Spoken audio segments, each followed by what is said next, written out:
మాతృదేవోభవ.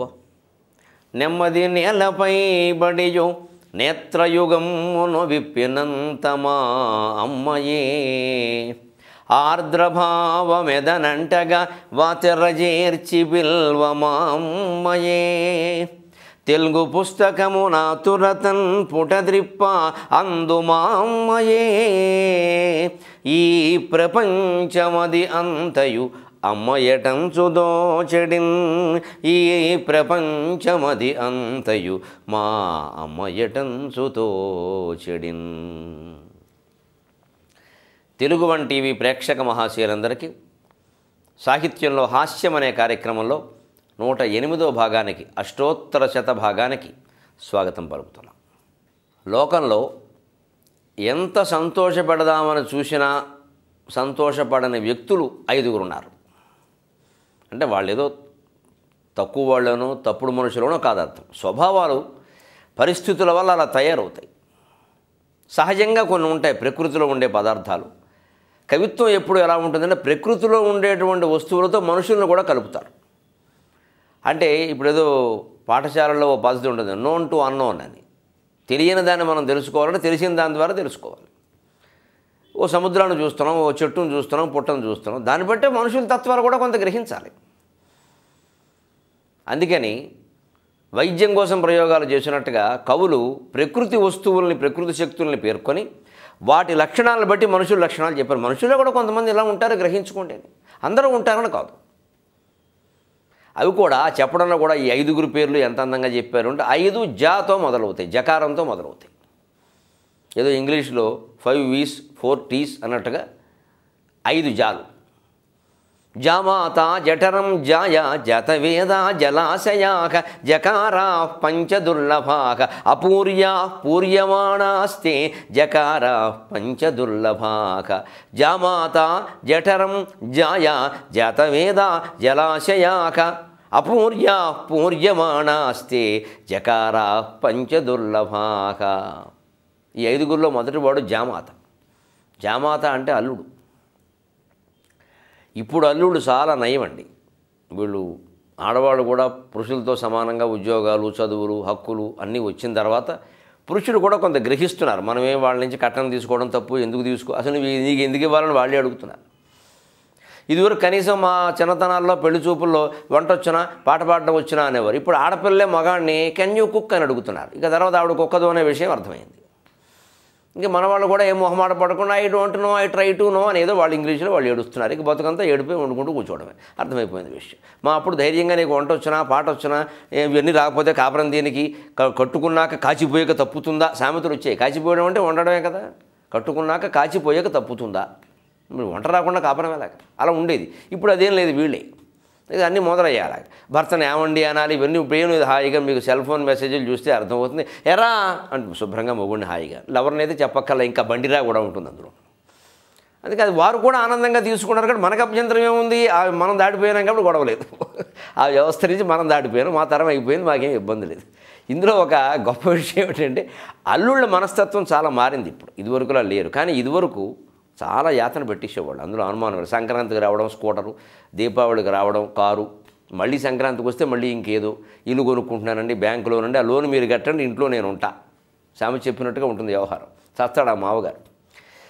అందుకని ఇలా ఉంటుంది. అందుకని ఎంత సంతృప్తి పరిచిన అల్లుడు ఇవ్వగానే ఏమంటాడంటే బాగానే ఉందనో నవ్వుతారు. అది కూడా గట్టిగా నవ్వడం, సంతృప్తిగా. అమ్మాయి పాపం నాన్నగారు ఏదైనా కానుక ఇవ్వగానే మొగుడికి ఇవ్వగానే భర్త మొహంగా చూసారు, ఇలా చూస్తుంది. ఆయన ఏమైనా హాయిగా నవ్వుతాడేమో. అబ్బే అసలు నవ్వితే ఎక్కడైనా ముత్యాలు రాలిపోతాయేమో అని బెంగ. అందుకని సర్లే ఏదో ఇచ్చారు అన్నట్టుగా ఉంటాడు. నేను సంతృప్తిగా అనొచ్చు కదా, పడ్డావు, ఇచ్చిన వస్తువుకి సంతృప్తి పడ్డావు, ఇంకా ఏదో అడుగుతూనే ఉంటాడు. ఇలా కానుకలతో మనుషులను సంతృప్తి పరచగలం అనుకోవడం పొరపాటు. అందుకోసం చెప్పారు ఈ మాట, చలోక్తిగానే చెప్పిన.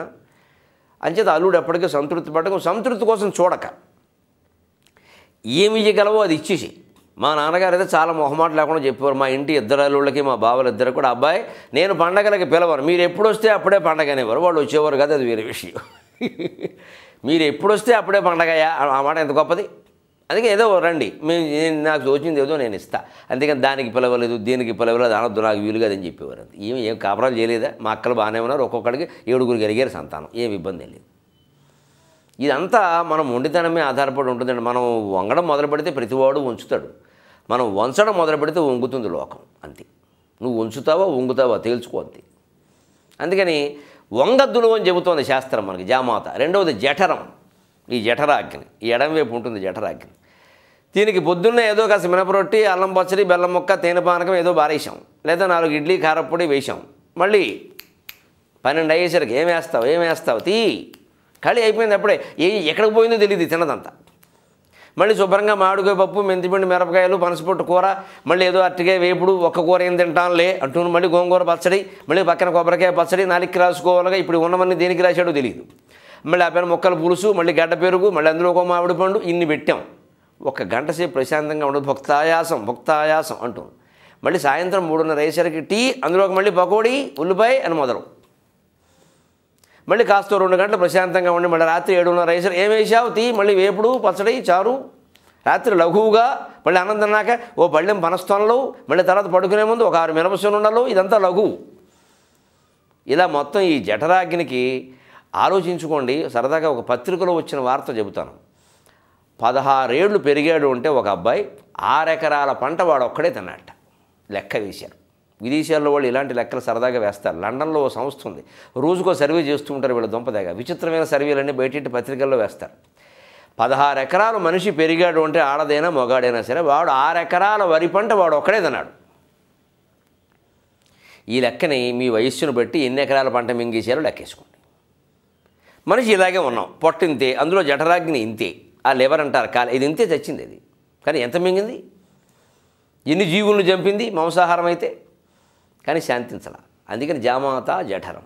ఇక మూడవది జాయా, భార్యను జాయా ఎందుకంటారంటే శాస్త్రంలో చెప్పిన మాట, పురుషుడు మళ్ళీ అదే స్త్రీ యందు కొడుగ్గా జన్మిస్తున్నాడు. బిడ్డను కనడం అంటే భర్తకి జన్మ ఇవ్వడం కింద చెప్పింది శాస్త్రం. అందుకే బిడ్డని కన్న తల్లిని భర్త తల్లితో సమానంగా గౌరవించమన్నారు. కాపురం చేయొద్దని కాదు, గౌరవం అలా ఉండాలి. తల్లిని ఎప్పుడు కోపం వచ్చినా ఓ మాట అనం కదా, భార్యను అనద్దు. ఇంకా అందులో బిడ్డల తల్లిని అసలు అనొద్దు. నీ వంశాన్ని ఉద్ధరించింది, నీకంటూ లోకంలో ఒక మినహాయింపు, ఓ స్టాంపు, ఓ ముద్ర మిగిలింది, లేదా నీ బతుకే ఉంది ఇక్కడ, నీతో అయిపోయింది ఇది. అది కాస్త ప్రజాతంతుమావ్యవచ్ఛేత్సీహి అని వేదం కూడా చెబుతుంది.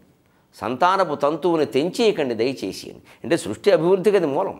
అటువంటి అభివృద్ధికి మూలమైనటువంటి స్త్రీని బిడ్డను కన్న తర్వాత తల్లితో సమానంగా గౌరవించమన్నారు. అందుకని ఆవిడని జాయా అన్నారు. భర్తకి తిరిగి జన్మనిస్తోంది, అంత గొప్ప మాట జాయ.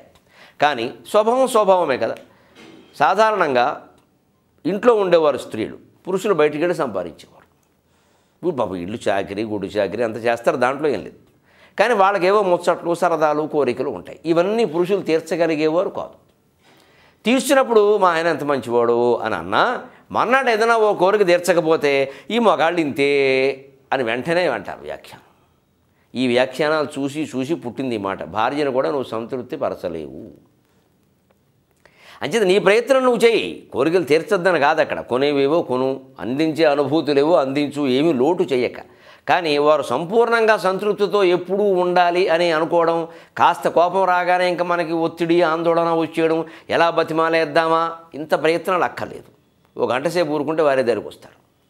భార్య అయినా అంతే, భర్తకు ఎక్కడ కోపం వస్తుందో అని అడిలిపోవలసిన అవసరం ఏమీ లేదు. పూర్వమే లేదు, ఇప్పుడు అసలే లేదు. రాక ఏమవుతాడు దారికి. అలాగని బతిమాడడం మొదలెడితే వాడు దుర్వ్యసనాలన్నీ భరించాలి ఇప్పుడు. అందుకని 1 గంట కాస్త బిర్రుగా ఉంటే వాడే వస్తాడు దానికి. మొగాడైనా వస్తారు, ఆడదైనా వస్తుంది, ఏం ప్రమాదం లేదు.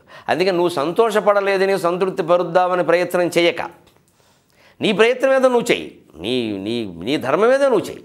అంతేగాని ఈ పని చేస్తే పోనీ వ్యామోహంతో ప్రయత్నం చేయడం అన్నమాట. మా ఆవిడ సంతోషిస్తుంది కదా అనేవో వెర్రి వ్యామోహాలకు పోతే తర్వాత అనేక రకాలుగా దారితీస్తాయి. అందుకని ఈ సంతృప్తుల కోసం ప్రయత్నం చేయక. అలాగే జామాత జఠనం జాయ, జాతవేదాహ, 4వ మాట. జాతవేదసుడు అంటే అగ్ని. అగ్నిని కూడా ఎంతకీ సంతోషపెట్టలేం. ఎందుకని ఎన్ని వేసినా కాల్చేస్తుంది. చివరికి రబ్బర్ టైర్లు, ఎంఆర్ఎఫ్ టైర్లు అందులో వేసినా కాల్చేస్తుంది. ఇంకా ఏమేస్తావు? అగ్నిని శాంతింపజేయాలంటే నీళ్లు పోయాలి. ఇక మండేవలే జాలే కూర్చో అని వేసేయాలి అంతే. అంతేగాని దానికి ఒక్కట్టే, ఇంకొకట్టే, ఇంకో టైరు, 4 బట్టలు పారేస్తుంటే అది రెచ్చిపోతూ ఉంటుంది. అగ్ని కూడా అంతే. అలాగే జలాశయాహ, సముద్రం. సముద్రంలో నువ్వు ఎన్ని నదులు వెళ్ళి కలవని దీని దుంపదగా అంగుళం పెరగదు. అసలు అన్నీ మింగేసి అలా కూర్చుంటుంది అంతే, నిమ్మకి నీరెత్తినట్టు మాట్లాడదాం. అందులోంచి ఏమైనా పోని ఓ నది నీళ్లు లాగేయి, అప్పుడు మాట్లాడదు. అంటే ఎంతకీ సంతృప్తి లేనిది సముద్రం ఒకటి. పైగా సముద్రానికి మీరు గమనించండి, ఈ 5 కూడా సముద్రం విశేషమైంది. దానికి పుచ్చుకోవడం తప్పితే ఇవ్వడం తెలియదు. అన్ని నదులు అందులో కలుస్తాయి, చెత్తా చెదారం కూడా కలుస్తాయి. రత్నాలు, వజ్రాలు, వైఢూర్యాలు ఎవరేం బారేసినా పుచ్చుకుంటుంది. తనంత తానుగా ఒక్కటి కూడా బయటికి ఇవ్వదు. సముద్రపు గట్టును నిలబడిన వాడికి గడ్డి గాదం నత్తగోళలు దొరకాలి, కానీ రత్నాలు, వజ్రాలు, వైఢూర్యాలు కనీసం చేపలు కూడా దొరకవు. ఈ చేపలు కావాలన్నా లోపలికి వెళ్ళాలి, ప్రాణాలకు తెగించాలి. ఎందుకని ఏ చేప గడ్డు కొట్టుకొచ్చి నాన్న తీసుకో అని ఎవరు అనరు. నదులు, చెరువులు, చివరికి ఆకాశంలో ఉండే మేఘం తనంత తాను కురిసి మనకి నీళ్ళు ఇస్తుంది, మంచి నీళ్ళు ఇస్తుంది. ఈ సముద్రం చొక్క నీళ్లు కూడా ఇవ్వదు, ఇచ్చిన ఉప్పు నీళ్లు తాగడానికి పనికిరావు. అంచేత సముద్రం ఒకటి, జామాత, జఠరం, జాయ, జాతవేద, జలాశయ, ఈ 5 నువ్వు సంతృప్తిపరిచే ప్రయత్నం చేయొద్దు, సంతోషపడతాయని అనుకోవద్దు. నీ ధర్మం ఏదో నువ్వు చేసుకుంటూ పో గంభీరంగా, వారే దారికి వస్తారు. జీవితంలో ఒత్తిడి లేకుండా, ఆందోళన లేకుండా ప్రశాంతంగా ఉండడానికి ఇది ఒక మార్గం. చమత్కారం కోసమే చెప్పినా ఇంత అందంగా చెప్పారు. అపూర్యా పూర్యమాణాస్తే, పూర్యమాణాహ పూరింపబడినప్పటికీ అపూర్యాహ ఏమీ తిన్నట్టే, ఏమీ స్వీకరించనట్టే, ఏమీ చేయనట్టే ఉంటాయి. పైగా ఈ మానవ సంబంధాలు, ముఖ్యంగా భార్యాభర్తల సంబంధాల్లో ఉండే ఒక విచిత్రమైన స్థితి ఏమిటంటే 10 ఏళ్ళు సర్వసంతోషంగా ఉన్నా సరే, 10 ఏళ్ళు సర్వ సుఖాలతో, భోగాలతో, సర్వసంతోషాలతో ఉన్నా సరే 11వ ఏడు ఏదైనా ఇద్దరికి తేడా వస్తే మొదటి నుంచి ఏమీ చేయలేదన్నట్టే మాట్లాడతారు. భార్య అంతే, భర్త అంతే. నువ్వు ఎప్పుడు చేసావు కనుక అని భార్యను అంటాడు వెంటనే. ఈ 10 ఏళ్ళు చేసిన చాకిరీ అంతా ఏమైపోయింది? నువ్వు ఎప్పుడు ఎడ్డమంటే తెడ్డమే, ఇవాళ ఒక్కరోజు ఏదో మాట తేడా వచ్చింది, అన్నేళ్ళు రాలేదే. అందుకే సాధారణంగా భార్యాభర్తల మధ్యలో తగాదా వస్తే అప్పటి విషయం గురించే మాట్లాడుకోవాలి, కానీ పూర్వ విషయాలు ఎత్తకూడదు. అప్పుడు ఆ తగాదా చాలా చిన్నది. అది ఏ కాఫీలో పంచదార కోసం వచ్చింది అది. లేకపోతే ఈ ఉద్యోగం చేసేవాళ్ళు ఇంటికి ఎవరు ముందు రావాలి, లేకపోతే పిల్లాడిని ఎవరు బళ్ళో దిగబెట్టాలి, ఇలా చిన్న విషయాల మీద వచ్చింది. అక్కడతో ఆగిపోతుంది అది. దానికి ఇంకో 4 కలిపామనుకో, ఈ జన్మకు తమలది తగాదా. అందుకోసమే చెప్పారు ఈ శ్లోకం. జామాత జఠరం జాయ జాతవేద జలాశయాక అపూర్యా పూర్యమాణాస్తే జకారా పంచదుర్లభాక. అలాగే ఈ వారం ఒక మంచి పద్యం. సాధారణంగా తెలుగు భాషలో, తెలుగు వాళ్ళ మనస్తత్వంలో ఒక చిత్రమైన స్థితి అండి. ఎవరైనా తిట్టాలంటే వాడిని తిట్టం, వాళ్ళ అమ్మనో వాళ్ళ నాన్నో తిడతాం. అది ఏం జబ్బు తెలియదు. ఇది పుట్టుకలో దోషాన్ని గురించి మాట్లాడడమే మనకి సరదా. పువ్వుల్లోంచి కూడా పురుగులు పుడతాయి, బురదలోంచి కూడా తామర పూలు పుట్టి, ఎంత పనికిమాలిన కుటుంబంలో కూడా ఒక గొప్పవాడు పుట్టే అవకాశం ఉంది, ఎంత గొప్ప కుటుంబంలో కూడా పనికిమాలిన వాడు పుట్టే అవకాశం ఉంది. అందుకని వాడి తప్పుకి వాడిని అనాలి, కానీ వాడిని పెంచిన వాళ్ళని, చదువు చెప్పిన వాళ్ళని, తెలుగులో ఎవడైనా ఒక్క తప్పు రాస్తే ఎవడరా నీకు తెలుగు చెప్పినవాడు, వాడేం సోంబేరిగాడే. కొన్ని 100 మందికి పాఠాలు చెప్పిన మహామహోపాధ్యాయ, రాష్ట్రపతి అవార్డు గ్రహీత, వాడు సోంబేరిగాడా. వీడెవడో తప్పు రాస్తే అంటే ఉపాధ్యాయుడు అన్నాక ఇంకా ఆయన దగ్గర చదివిన వాళ్ళందరినీ కాళిదాసులు చేసేయాలా? ఆయన అయ్యాడా?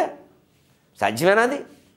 కానీ మన మాట అంత తేలిగ్గా వచ్చేస్తుంది. ఎవడరా నీకు చదువు చెప్పినవాడు? అసలు మామూలుగా కూడా ఏదైనా తప్పులు మధ్య ఎవడు చెప్పాడా నీకు ఈ పని చేయమని అంటే ఎవడో చెబితే చేస్తాడా? వాడు బుద్ధికి తోచకూడదా? ఈ తిట్టల్లో భాగంగానే వచ్చింది గాడిద కొడక అంటాం.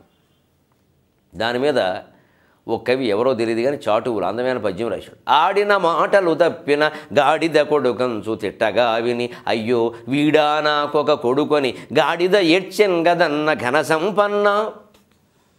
గాడిద కొడకాన్ని తిట్టారట ఎవరిని? ఆడిన మాటలు తప్పిన, సత్యాన్ని తప్పితే, అసత్యం ఆడితే జాతి బ్రహ్మదేవుడికి కూడా శిక్ష వేసింది. బ్రహ్మ విష్ణువు నేను ముందంటే నేను ముందని దెబ్బలాడుకుంటూ ఉంటే మధ్యలో భగవంతుడు శివుడి రూపంలో ఆవిర్భవించాడు. మీ ఇద్దరికంటే నేను ముందు అబ్బాయి గ్రహించండి అన్నాడు. విష్ణుమూర్తి ఒప్పుకున్నాడు ఆ విషయం. బ్రహ్మ ఒప్పుకోవడం ఇష్టం లేక గోవుని, మొగలి పువ్వుని దొంగ సాక్ష్యాలు పెట్టి అక్కడ మొత్తం మీద అబద్ధమాడి నేను చూశానన్నాడు. మధ్యలో శివుడు ఆవిర్భవించి వేషాలు అయ్యిద్ది అబ్బాయి, నువ్వు ఇలాంటి అబద్ధాలు ఆడావు కాబట్టి నీకు లోకంలో పూజ ఉండదు, పైగా తిడతాను నేను అన్నాడు. రెండూ నిజమైనవి చూసుకోండి. మీకు బ్రహ్మదేవుడికి ఎక్కడా గుడి లేదు.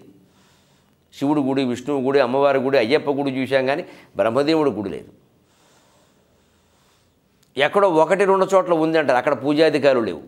సరే వదిలేండి, పైగా తిడతారన్నాడు. మీకు లోకంలో గమనించండి, ఎవరికైనా 10 లక్షల లాటరీ వస్తే వాడు అదృష్టం అమ్మ అంటారు. మన్నాడు వాడికి కాలు విరిగిందనుకో స్కూటర్ ప్రమాదంలో, దిక్కుమాలని బ్రహ్మ అలా రాశాడమ్మ, పండు కుర్రాడు, బ్రహ్మ అలా రాశాడా, వీడు స్కూటర్ మీద వెళ్ళమని బ్రహ్మ రాశాడా ఏమన్నా ఉత్తరం? వీడికి ప్రమాదం జరిగితే బ్రహ్మదేవుని తిడతారా? వాడికి లాటరీ వస్తే వాడు అదృష్టమా? కొత్త కోళ్ళ కాపురానికి వచ్చింది, రాగానే ఈ మొగుడికి ప్రమోషన్ వచ్చిందనుకో, ఆ అమ్మాయి కాలు పెట్టిన వేళ విశేషం, బ్రహ్మదేవుడిని ఎవరు పొగడరండి, కాలు పెట్టిన వేళ విశేషం అన్నారు. ఈ కోళ్ళు ఇంట్లో అడిగెట్టగానే ఏదైనా పొరపాటు జరిగి ఆ భర్త ఏదైనా స్కూటర్ ప్రమాదంలో వాడికి ఏదో అయిందనుకో, దిక్కుమాలని బ్రహ్మ పచ్చని పారాయణ ఆరకుండా ఆ అమ్మాయిలు ఉదుటి మీద అలా రాశాడమ్మా. అప్పుడు బ్రహ్మదేవుడు వస్తాడా రాయడానికి పెనట్టుకుని? చెడు కన్నిటికీ బ్రహ్మదేవుడు, మంచి అన్నిటికీ వాళ్ళ అదృష్టం. లోకంలో ఇది బాగా వ్యాపించిపోయి ఉంది. మనం మారుద్దామన్నా సాధ్యం కాదు. ఎందుకు సాధ్యం కాదంటే ఈశ్వర నిర్ణయం. బ్రహ్మదేవుడికి తిట్లు తప్పితే పొగడ్తల యోగం లేదు. కావ్యాల నిండా ఎప్పుడైనా సరే బ్రహ్మదేవుడిని తిట్టడమే. మీ తల్లికి భక్తి పెట్టుడు విధంబన పెట్టుదు బ్రహ్మదిట్టుదున్ అని ద్రౌపదీదేవి అంది, సీతాదేవి అంది, దమయంతి అంది, రాముడు అన్నాడు, అందరూ అన్నారు. బ్రహ్మదేవుడిని తిట్టని వాడు లేడు అసలు, పొగిడిన వాడు కూడా లేడు. విచిత్రంగా ఇదంతా ఎందుకు వచ్చింది? అసత్యం వల్ల. అసత్యానికి అంత శిక్ష వేసింది ఈ జాతి. సత్యమేవ జయితే అని మనం 4 సింహాల గుర్తు మీద రాసుకుంటాం. భారతీయత అంటే అది. అందుకని ఆడిన మాటలు తప్పిన వాడిని ఒక గాడిద గొడక అనగానే, గాడిద అక్కడ పక్కనే ఉందిట, గోడ పక్కన ఎక్కడో, అది వచ్చి అందుట, వీడా నాకు ఒక కొడుకు, చీచి మా అబ్బాయి ఇంతకంటే గొప్ప గాడిద, వాడు పిల్లగాడిది, వాడు మంచివాడు, వాడు అబద్ధాలు ఆడడం. అంటే అబద్ధాలు గాడిదలు కూడా ఆడవు అని జాతికి చిన్నతనంలో నేర్పేవారు. 2వ తరగతిలో 3వ తరగతిలో ఉండేవి మాకు ఇలాంటి పద్యాలు. అవి ఆ వయస్సులో నిష్కల్మషంగా ఉంటుందండి మనస్సు. అంటే బయట విషయాల ప్రభావం తక్కువ. అందులో అప్పుడు మేము అదృష్టవంతులం, టీవీలు లేవు, దినపత్రికలు కూడా అన్ని వాళ్ళకి వచ్చేవి కాదు. ఒక ఆంధ్రపత్రిక ఒకటే ఉండేది, అది ఎక్కడో తాడేపల్లిగూడెంలో ఉంటుంది. ఎవడు పోయి చదువుతాడు ఈ పల్లెటూరు నుంచి? తెలిసేది కాదు. ఏం చెప్పినా తల్లిదండ్రులు ఉపాధ్యాయులే కాబట్టి బాగా పెరిగాం. ఇప్పుడు బాగా సమాచారం విపరీతంగా పెరిగిపోయి సదాచారం సంస్కారం నాశనమైపోయి. ఎందుకంటే తల్లిదండ్రులు ఏం చెప్పకలా, వాడు పొద్దున టీవీ పెడతాడు, కనపడగానే వాడే చెప్పేస్తూ ఉంటాడు మొత్తం అని. నేను పైగా డాడీ నీకు తెలియదు, మమ్మీ నీకు తెలియదు అంటే వాళ్ళెవరికి తెలియకుండానే వీడు పుట్టాడు ఇక్కడ. ఇది సమస్తం టీవీ నేర్పిస్తుంది. దీని నుంచి బయటపడాలంటే అన్ని సమాచారాలు పిల్లలకి తెలవాల్సిన అవసరం లేదు, ముందది గ్రహించాలి. వాళ్ళకి చెప్పవలసిన విషయాలు చెప్పాలి, వాళ్ళ వయస్సుకు మించిన విషయాలు మాట్లాడితే నీకు ఇప్పుడు అది అనవసరం అని చెప్పాలి. అందుకని వాడే మొత్తం అన్నీ మాట్లాడుతూ ఉంటే. అందుకని ఆ చిన్నప్పుడు నేర్పాల్సిన పద్యాలు ఇవి. ఆడిన మాటలు తప్పిన గాడిద కొడుకంచు తిట్టగా విని, అయ్యో వీడా నాకు కొడుకని, గాడిద ఏడ్చాను కదన్నా ఘన సంపన్న.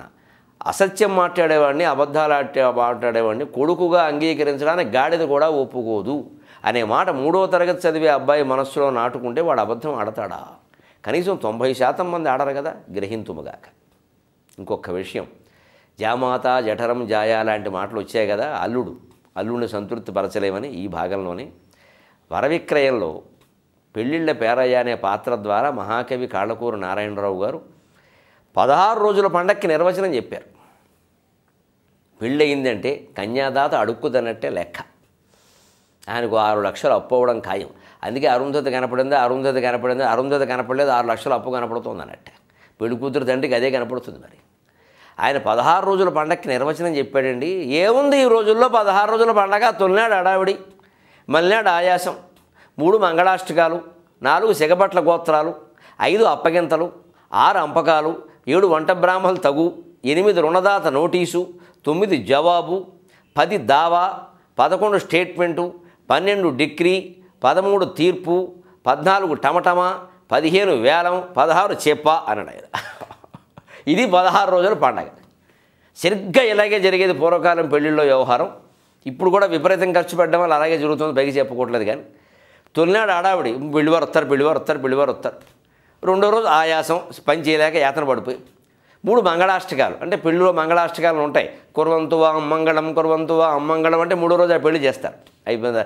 4 అప్పగింతలు, 4 సిగబట్ల గోత్రాలు 4వ తారీఖు ఏమిటి శోభనం, ఈ అలకపాన్పు లాంటివి ఉంటాయి. అక్కడి నుంచి జుట్టు పట్టుకోవడం, మగ పెళ్లి వారు సరిగ్గా చేయాలా, ఆడపెళ్లి వారు సరిగ్గా చేయాలా, ఈ కాపురానికి మేము తీసుకెళ్ళడం పిల్లని అని మూతి ముడవడం, ముక్కు ముడవడం, ఆడపడుచుల కోపాలు, అది సెగపట్ల గోత్రాలంటే సెగపట్టుకోవడం అనమాట. 5 అప్పగింతలు, అమ్మాయిని అప్పగిస్తారు, కాసేపు ఏడుస్తారు. 6 అంపకాలు, వాళ్ళందరూ వెళ్ళారా అనుకునేలోగానే వంట బ్రాహ్మణులు తగ్గు, ఎందుకంటే వంటకు వచ్చారు క్యాటరింగ్ గ్యాంగ్, వాళ్ళతోటి 100 ఎక్కువ ఇవ్వమని వాళ్ళు 10 తక్కువ ఇస్తామని వీడు, వంట బ్రాహ్మణులు తగ్గు. ఇది అయిపోయింది, అదేదో పంపించారు మొత్తం మీద. 8 రుణదాత నోటీసు, కన్యాదాతకి ఎవడు అప్పిచ్చాడో వాడు నోటీసు పంపిస్తాడు. 9 దానికి జవాబు ఇస్తారు. 10వ తారీఖు ఆ జవాబు వాడు నచ్చక దావా కోర్టులో కేసు వేసేస్తాడు. 11 స్టేట్మెంట్ తయారైపోతుంది. 12వ తారీఖుని డిగ్రీ మొత్తం ఆస్తి వేలం వేయాలంటారు. 13వ తారీఖు దాని తీర్పు రూపంలో చెప్పేస్తారు 13వ రోజుని. 14వ రోజున టమటమా అంటే టమకి ఫలానా వారి ఇల్లు వేలం వేసేస్తున్నాం, కావలసిన వాడు కొనుక్కోవచ్చు, టమటమా డప్పు అయిపోయింది. 15వ రోజున వేలం వేసేస్తారు. 14వ తారీఖుని కన్యాదాతకి చెప్పాకర్ర చేతికి వస్తే అడుక్కు తినడమే ఇంక లెక్క. 16 రోజుల పండగంటే ఇది అని జామాత అనే అర్థం ఆధారంగా అల్లుడిని సంతృప్తిపరచలేం, ఎన్ని ఇచ్చినా కూడా ఇంకా ఇవ్వమంటాడు. అంచేది ఆడపిల్లని కనబడు అడుక్కు తినడమే, తిరుగులేదు, పుట్టరాని ఆడజన్మ లాంటి మాటలన్నీ ఇదివరకు ఇందుకే వచ్చాయి. ఇప్పుడు కొంచెం పరిస్థితులు మారాయి. అయినా ఆడంబరాలకు పోయి విపరీతంగా కోట్లు ఖర్చు పెట్టి పెళ్ళిళ్ళు చేస్తున్నారు. ఒక్క డెకరేషన్ అలంకరణకి 5 లక్షలు ఖర్చు పెట్టిన పెళ్లి చూసి నేను ఉస్సూరుమన్నాను.